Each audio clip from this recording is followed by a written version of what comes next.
I'm not a fan of one plugin solution kind of processors. I prefer creating my chains with my own different tools, like an EQ, a compressor, saturation, and whatever else. So here we are again, checking a one plugin solution plugin.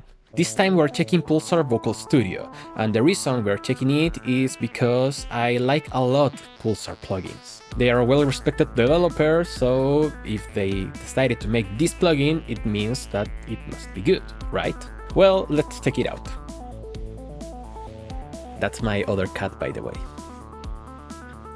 So, Pulsar Vocal Studio consists of everything that you may need to mix vocals. It has saturation, a compressor, an EQ, and effects. The EQ is fully parametric, and it even has a dynamic thingy, and the effects has a lot of features and a wide variety. But let's go step by step. Wait! If you like the video, subscribe to the channel and give it a like. Thank you so much.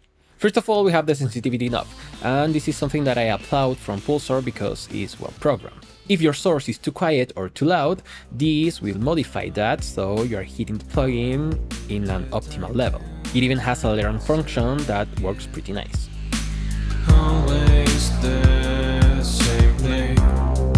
Then we have a 3-type saturation, which is solid state, tube, or Germanium. The three of them sound very different and they are very nice. After that we have a 1-knob de-esser, a 1-knob gate, and a 1-knob compressor. Now the compressor has 3 types. The natural is FET-based, which is something like an 1176. The modern is faster, that sounds well, modern. And the greedy is actually an aggressive parallel compressor, but it's still a 1-knob thing. I'm skeptical of 1-knob compressors, but this one seems to be very well done. I mean, for vocals, that is. Nobody's going to know that we lose control again. Now below it is the EQ. As I said, it's very deep in contrast to the other parameters. So you can go from surgical to extreme kind of EQ. It has an EQ amount, which is very useful if you think that you are overdoing it, but also because it has a lot of presets. So you can set a preset and lower it or increase it depending on your needs. At the right, we have this focus knob, which is actually a dynamic booster. I'm just feeling right. Now, before going to the effects, I didn't read any manual and any tooltip, so my first impression was, why the hell cannot I choose if the EQ goes before or after the compression? I mean, that's basic for making a chain. Sometimes you want to clean the sound before hitting anything. Then I enabled the tooltips just to see if I was missing something, and in fact, I was. If you check the compressor node, it says this isn't just a single compressor. It's a multi-stage algorithm where compression is applied both before and after EQ. Now, I'm not sure how it works. In this case, I care more about how it sounds. But it's very interesting. I mean, it explains why you cannot choose if the EQ goes before or after. I mean, the EQ is kinda in the middle between 2 compressor stages that work under the hood. Now, if this is a good decision or not, of course, the only way to know is by testing it. So, to make something fun, let's take this vocal, and first we are going to EQ, and then we are going to increase the compression. It's not my time, I'm just feeling right. Drowsing away in this game we play. I won't go back, I'm just getting fine. Fading away. The result is pretty nice, I gotta say. Now, finally it has 3 effects. One is the special effect and the other are delay and reverb. Let me go for those first. The thing that I like about the delay is that it offers these disc delay options, which I guess are based on the echo rec. It's different from a tape sound, I mean, it's a magnetic disc. Drowsing away in this game we play. I won't go back, I'm just getting fine. Fading away in this game we play. And on the other hand, the reverb has a lot of different options, everything that you may need for your needs. Rooms, halls, plates, springs, and even some more creative things like gated reverbs and epic halls, like it says.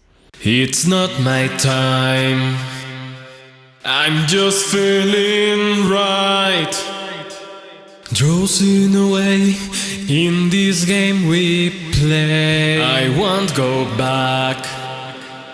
Now, on the other hand, the special effect is based on other typical effects for vocals to make it wider or with a bit more of presence or body. These effects are very useful and I use them all the time. The way I see it, we have basically three groups of effects for the special effect. We have wideners like the wide stereo, the classic chorus, the phase motion, wide movement, and the ultra large. It's the time to dance again. We have breath and whispers. This is a very common technique to add more energy, like noisy energy to the sound. It's the time to dance again. And the other consists of the octaves. We have the thick octave, the wide octave, and the breathy octave. Always the same play. Has been too long and vain. And vain.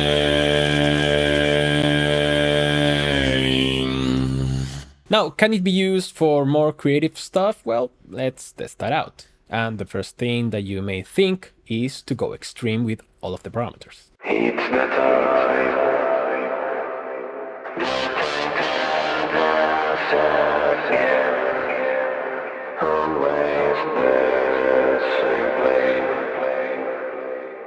And in fact, let's test it in something different, maybe a synth or even a guitar.